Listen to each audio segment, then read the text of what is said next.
We have a wound, a couple of really nasty wounds on this gentleman's hands, and he's allowing me to show you how to dress a wound. Now this was bleeding yesterday, so I could not do anything. It had to have a pressure bandage on it. So we're going to take this dressing off, and I'm going to show you how to clean and dress a wound. We have a little bag for rubbish over there, which I'll show you all of this in a minute.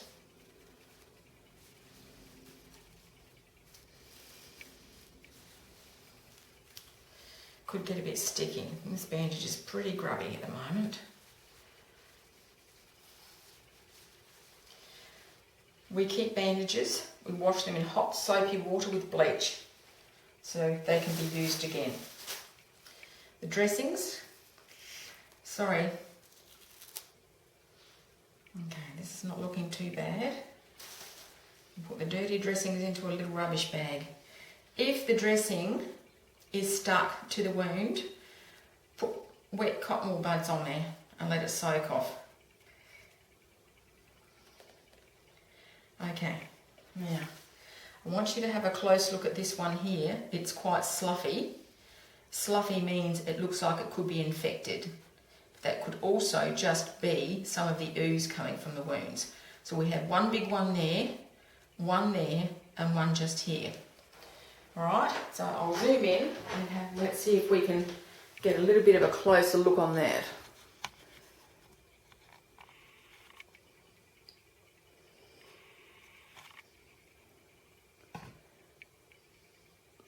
Pretty awful looking, isn't it? Okay, poor thing. Right, so now let's go back out and I'm going to show you how to clean and dress a wound. Now, you don't have to have all the surgical medical nursing stuff, but I'll show you what you can use in your own home. Here we go. In hospitals and aged care systems, we use what's called a dressing pack. It's got everything in there that you need. Normal saline, then we just take the dressing bits with us and that's it. Well, we're not going to use that.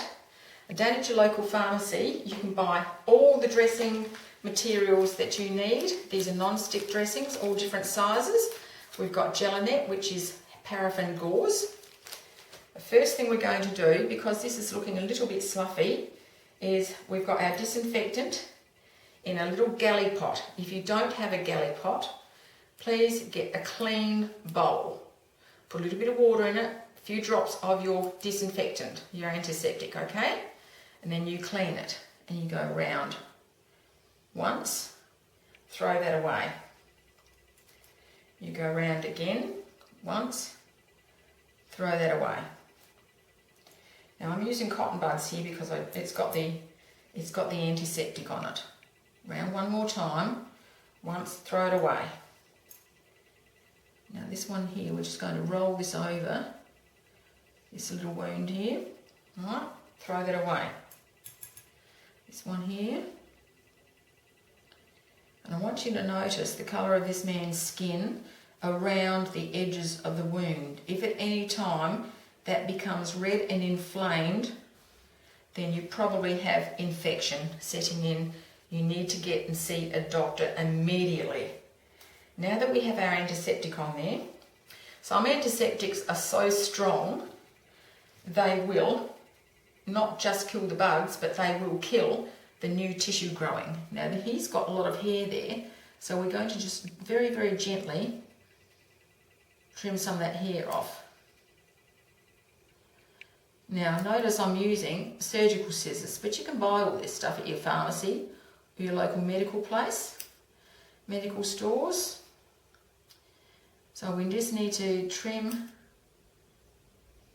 some of this hair. That's going to make it really, really quite difficult. I'll dip that in there in the galley pot with the antiseptic in it. Got a couple of little, you've got to have steady hands for this. A couple of little extra hairs there. Got a couple coming down this way. I think that could be about it. Oh, it's like taking out sutures. Right, now we've done that. Now, tweezers. We have another little galley pot with some cotton wool buds in there.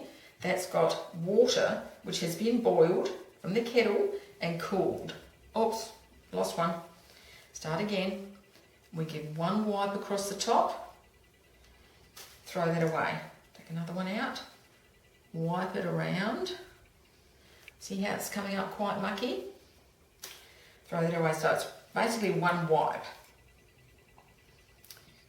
We call this in aged care and hospitals aseptic technique, which means no bugs. Septic is where it's got a lot of bugs. Right, there we go, just going around that one there. One more, I think we've got most of the hair off there. Okay. Now we're going to give these others a little bit of a wipe as well, because now that the bugs have been killed by our lovely antiseptic, we wash it off. If you're a nurse and you're watching this, you come up with different things. You can justify it, you're on the right track. Okay, now we have cleaned it.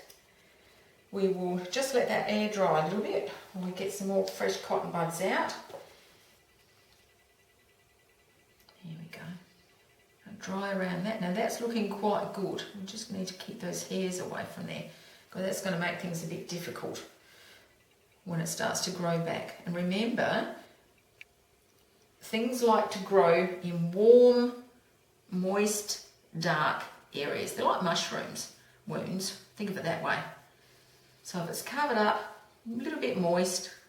So until that skin grows back on there, we need to make sure we keep that covered and protected. Now we come to the dressing material. We have here what is called paraffin gauze. So it's just gauze and it's got like a creamy textured stuff on there. So if you put that on there, it will stop anything from sticking to it. But we also have what we call, it's a gel. It's a wound gel. And if you put a dressing on top of that, you put this on with a dressing on top of it, when you take it off, it hopefully won't stick. Wounds like this need to be cleaned and redressed every single day. We have a large non-stick dressing here, which we're going to use.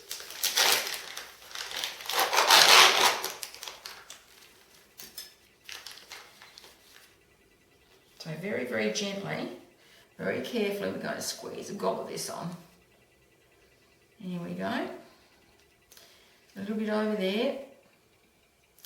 A little bit over there. This is great for children because kids don't like wounds sticking. And this will just stop it from sticking. Right, once we have that on, we pick up our dressing material, place that over the top. So a non-stick dressing, it's a little bit shiny, okay, and that will hold it down.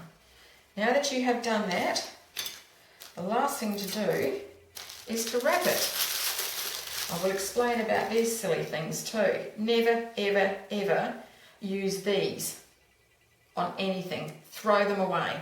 They will cause more damage than good. If one of those comes out and you need to wear one of these bandages to bed, you could rip your arm off. Okay. So would you mind lifting your arm up a little bit? Now we're going to do the wrapping. Remember, not too tight. You start it up the top, just above the dressing. Go round once, and then start to wind it down. Up to there. Now we're going to take it over, fold it, go under the thumb and back. And that is going to there hold that in place. Alright. So this is a stretchy dressing. You do not need to have it too tight. Try not to stick anything on the wound, alright? And then we have this little strip of microfoil here we're going to stick on, and that's going to hold it down.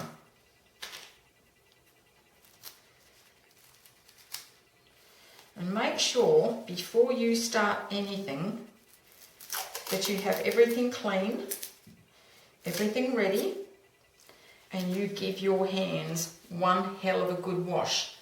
Now that is dressed. That is quite a severe wound because it's like that one there was so deep.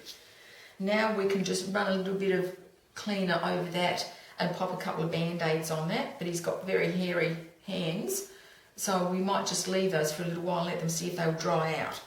Okay, because there's nothing moist there, they look quite good. And while they're sealed with those little blood clots, the scabs, they're fine, so we can actually allow them to dry out. Alright, so that is how you clean and dress a serious wound. Thank you. Look forward to my next one. We'll see what I can come up with next time.